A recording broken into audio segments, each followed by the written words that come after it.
এজন্য বিশ্বনবী বললেন, খবরদার এদিনের নামাজ মিস করো না।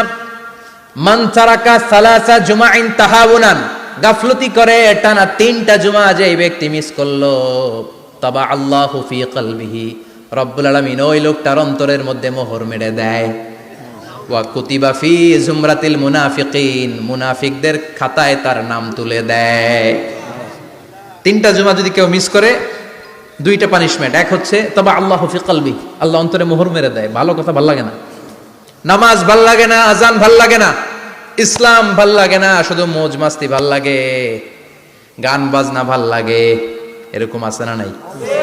জুমার নামাজে যায় না। আরেকটা হলো কুতিবা মিনাল মুনাফিকিন, মুনাফিকদের খাতায় নাম তুলে দেয়। আল্লাহ হেফাজত করো, আরো জোরে পড়েন আমিন। জুমার দিন আগে আগে মসজিদে আসবেন ইনশাআল্লাহ। সবাই রাজি? আসেন, আল্লাহ জুমার ব্যাপারে কি ওয়াজ আমাদেরকে করলেন আমরা শুনি। শুনতে রাজি? আল্লাহ বললেন, ইয়া আইয়ুহাল্লাযীনা আমানু ইযা নুদিয়া লিস-সালাতি মিন ইয়াউমিল জুমআতি ফাসআউ ইলা যিকরিল্লাহি ওয়া যারুল বাই', যালিকুম খায়রুল লাকুম ইন কুনতুম তা'লামুন। পড়েন না আল্লাহু আকবার। আল্লাহ বললেন, ও আমার মুমিন বান্দারা শোনো শোনো। আপনাদেরকে অ্যাড্রেস করে আল্লাহ বলছেন, ও আমার মুমিন বান্দারা শোনো, ইযা নুদিয়া লিস-সালাতি মিন ইয়াউমিল জুমআ, জুমার নামাজের আযান যখন দেয়া হয়, ফাসআউ ইলা যিকরিল্লাহ, আল্লাহর স্মরণে তোমরা ধাবিত হও। ওয়া যারুল বাই', কেনা বেচা বন্ধ করে দাও। যালিকুম খায়রুল লাকুম ইন কুনতুম তা'লামুন, এটাই তোমাদের জন্য কল্যাণ যদি তোমরা বুঝতে পারো। জুমার নামাজের আজান যখন হয়, ফাসআউ ইলা যিকরিল্লাহ, আল্লাহর স্মরণে তোমরা বের হয়ে যাও। আল্লাহু আকবার। ফাসআউ ইলা যিকরিল্লাহ ইযা নুদিয়া লিস-সালামি ইয়াউমিল জুমআ, জুমার নামাজের আজান যখন দেয়া হয় বের হয়ে যাও, তখন কোনো কাজ রাখা যাবে না। এই আজান দ্বারা উদ্দেশ্য হচ্ছে খতিব সাহেব খুতবা দেওয়ার জন্য মিম্বারে বসলে যে আজানটা দেয়া হয়, এই আজান। কথা বুঝতে পেরেছেন? কিন্তু দুর্ভাগ্যজনক হলে সত্য, আমাদের বাংলাদেশে এই আজানটা কেন যেন মুয়াজ্জিন ভাইরা ইমাম সাহেবের সামনে এসে আস্তে আস্তে দেয়, ছোট ছোট করে ইমাম সাহেবের মুখের উপরে দেয়, মাইকে দেয় না। এটা পাইছে কই? এটা যে কোত্থেকে ঢুকছে এক আল্লাহই ভালো জানে। আজান মানে অ্যানাউন্সমেন্ট। আজান মানে কি? কথা বলেন। অ্যানাউন্সমেন্ট কি জোরে হবে না আস্তে? তো সব আজান মাইকে এত সাউন্ড করে, এই আজানটা ইমাম সাহেবের মুখের সামনে এসে ছোট ছোট করে কেন দেয়? এটার কোনো দলিল আছে বলে আমার জানা নাই। এই আজানটাও মাইকে হতে হবে।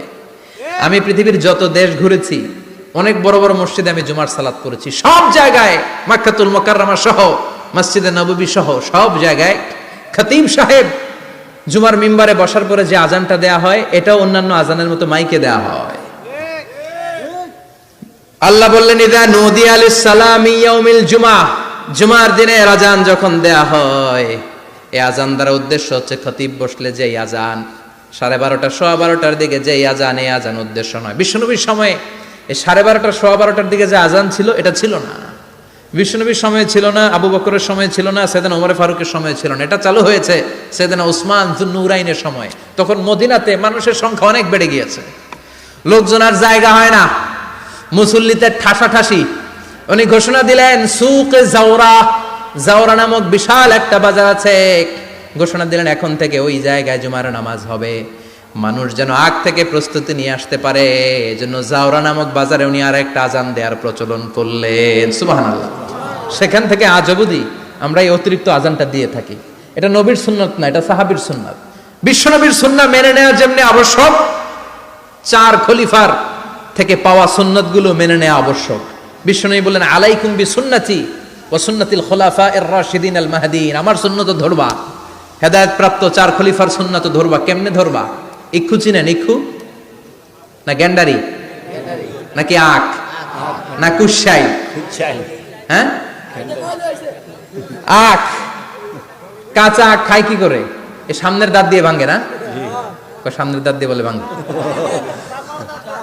চাপার দাঁত দিয়ে, এই জায়গার দাঁত দিয়ে শক্ত করে ধরতে হয়। বিশ্বনবী বললেন, আব্দু আলাইহা বিন নওয়াজিজ, আমার সুন্নাত আর সাহাবীদের সুন্নাতকে চাপার দাঁত দিয়ে আঁকড়ে ধরো, যাতে ছুটে না যায়। চিল্লায় পড়েন আল্লাহু আকবার। আল্লাহু আকবার।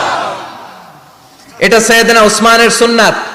বিশ্বনবী বললেন, ইযা নুদিয়া লিস-সালাহ মিন ইয়াউমিল জুমআতি ফাসআউ ইলা যিকরিল্লাহ, জুমার দিনে আজান যখন দেয়া হয়, ফাসআউ ইলা যিকরিল্লাহ, আল্লাহর স্মরণের দিকে ধাবিত হও। দেরি করো না। দেরি করা যাবে না। আজান হইলে কোনো কাজ রাখবেন? কোনো ব্যস্ততা থাকবে? কাজ একটাই, জুমার নামাজ। চিল্লায় বলেন কাজ একটাই, সেটা কি? জুমার নামাজ। আল্লাহ বললেন ফাসআউ। ফাসআউ এর শাব্দিক অর্থ হচ্ছে দৌড়াও। আসলে কি? তো এই দৌড়াও দিয়ে আসলে দৌড়াও বোঝানো হয়নি, এটা দ্বারা বোঝানো হয়েছে আল মুবাদারা ওয়াল ইহতিমাম, ইম্পর্টেন্স দেয়া, এমফাসাইজ করা, গুরুত্বের সাথে আগে আগে প্রস্তুতি নাও। ফাসআউ দ্বারা দৌড়ানো বোঝানো হয়নি। প্রমাণ কি? কারণ বিশ্বনবী দৌড়ে দৌড়ে নামাজে যেতে নিষেধ করেছেন। বিশ্বনবী বলেছেন ইদা উকিমাতিস সালাহ, মনোযোগ দিয়ে শুনেন, ইদা উকিমাতিস সালাতু ফালা তাতুহা তাসআউন ওয়া আতুহা তামশুন আলাইকুম বিসাকিনা ফামা আদরাকতুম ফাসাল্লু ওয়া মা ফাতাকুম ফাতিম্মু। যখন নামাজ শুরু হয়ে যায় দৌড়ে দৌড়ে যাবে না। তামশুন, হেঁটে হেঁটে যাও। আলাইকুম বিসাকিনা, ধীরে ধীরে যাও। ফামা আদরাকতুম ফাসাল্লু, ইমাম সাহেবের সাথে যে যত রাকাত পাবা পড়বা। ওয়া মা ফাতাকুম ফাতিম্মু, যেটা ছুটে যায় নিজে নিজে পড়ো, কবুল করে নেবে কে? আল্লাহ। কিন্তু দৌড়ে যায় নামাজ ধরা যাবে না। খবরদার, ধীরস্থির ভাবে যাবেন। হাঁটার মধ্যে একটা গুরুত্ব দিয়ে তাড়াতাড়ি ধরতে চাবেন, কিন্তু দৌড়ে যাওয়া যাবে না, নিষেধ করেছেন। অনেক মুসল্লিরা এটা করে। ধরেন মাগরিবের নামাজ, অজুখানাতে মুসল্লিরা অজু করতেছে, ইমাম সাহেব নামাজ শুরু করেছেন আল কারিআতু মাল কারিআ ওমা আদরাকা মাল কারিআ। মুখস্থ আছে না সবার? মুসল্লি মনে করতেছে অজু হয়েছে আমার অর্ধেক, এখন যদি তাড়াতাড়ি অজু না করে দৌড় না দেই রাকাত পাওয়া যাবে। রাকাত পাওয়ার জন্য দিছে দৌড়। মসজিদে হচ্ছে টাইলসের মসজিদ, পিছলায় পয়রা মুসল্লি একদিকে, লুঙ্গি আরেকদিকে। আছে না নাই? আমার কাছে খবর আছে এরকম পা ভাঙছে অনেকের। রাকাত ধরার জন্য মুসল্লি তাড়াহুড়ো করে দিছে দৌড়, মুসল্লি একদিকে লুঙ্গি, ঠ্যাং ভাঙ্গা শেষ, এখন ল্যাংড়া। বিশ্বনবীর কথা মানে নাই, ওটারে ল্যাংড়া বানাইছে কে? আল্লাহ। এজন্য বিশ্বনবী বললেন খবরদার দৌড়ে যাবে না। একামত হয়ে গেলে ধীর স্থির ভাবে যাও, কেননা দৌড়ে দৌড়ে আপনি কার দরবারে যাবেন? উনি তো সব রাজার বড় রাজা, মহারাজা। মহারাজার দরবারে তাড়াহুড়ো করা যায় নাকি? না। ফিট হয়ে কাপড় চোপড় পরে আতর টাতর মেখে ধীরস্থির ভাবে যাবেন। দৌড়ে গেলে আপনার হার্টবিট বেড়ে যাবে, আপনার ব্রেথ ইন ব্রেথ আউট, শ্বাস প্রশ্বাস বেড়ে যাবে। তো হাঁপানির চোটে তো আপনি হাঁপাতে থাকবেন।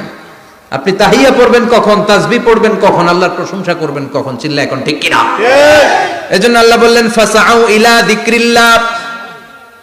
জুমার নামাজের আজান যখন হয়ে যায় তোমরা আল্লাহর জিকিরের দিকে ধাবিত হও। যিকরিল্লাহ, আল্লাহর স্মরণ। জিকির মানে কি? আল্লাহর স্মরণ। কিন্তু এই জিকির দ্বারা এই আয়াতের উদ্দেশ্য হচ্ছে আল খুতবাতাইন, জুমার দুই খুতবা।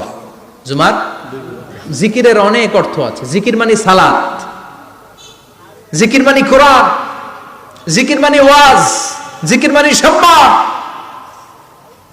আবার জিকির মানে জুমার দুই খুতবা। আবার জিকির মানে সুবহানাল্লাহ, আলহামদুলিল্লাহ, লা ইলাহা ইল্লাল্লাহ, সুবহানাল্লাহ, আলহামদুলিল্লাহ, লা ইলাহা ইল্লাল্লাহ, লা ইলাহা ইল্লাল্লাহ, মুহাম্মাদুর রাসূলুল্লাহ সাল্লাল্লাহু। এটাও জিকির। সুবহানাল্লাহ, আলহামদুলিল্লাহ, আল্লাহু আকবার। এই তিন জিকিরের চেয়ে শ্রেষ্ঠ কোনো জিকির আছে? কথা কন। বিশ্বনবী প্রত্যেক ফরজ নামাজের পরে সুবহানাল্লাহ 33 বার, আলহামদুলিল্লাহ 33 বার, আল্লাহু আকবার 34 বার পড়তেন। রাজি আছেন? সবাই পড়তে রাজি আছেন? ইনশাআল্লাহ। লাফালাফি করবেন না তো? ঘাড় বাঁকা করবেন না তো? হুই হুই করে চিল্লাফাল্লা করা যাবে? জিকিরের মধ্যে সৌন্দর্য আছে না নাই? আল্লাহ নিজেও সুন্দর। আল্লাহর কাছে যেটা আমরা পেশ করব সবটাই সুন্দরভাবে পেশ করতে হয়। চিল্লা এখন ঠিক কিনা? তার মানে জিকিরের অনেক অর্থ। জিকিরের এক অর্থ হলো কোরআন। জিকিরের এক অর্থ কি? কোরআন। আপনি যখন কোরআন পড়েন তখন জিকির করেন কার? আল্লাহ। কথা বলেন। আল্লাহ।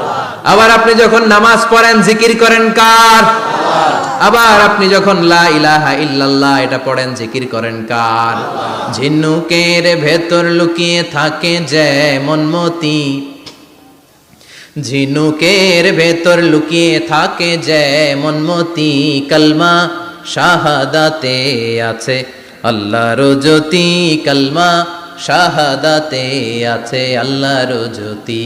পড়েন সুবহানাল্লাহ। সুবহানাল্লাহ। লা ইলাহা ইল্লাল্লাহ সবচেয়ে শ্রেষ্ঠ জিকির। সাইয়েদনা মুসা আলাইহিস সালাম আল্লাহরে বললেন, আল্লাহ আল্লিমনি যিকরান, আপনি আমার এমন একটা জিকির শিখাইয়া দেন, লা ইয়ালামুহা ইল্লা আনতা ওয়া আনা, যে জিকিরটার শব্দ আপনি আর আমি ছাড়া কেউ জানবে না। সুবহানাল্লাহ।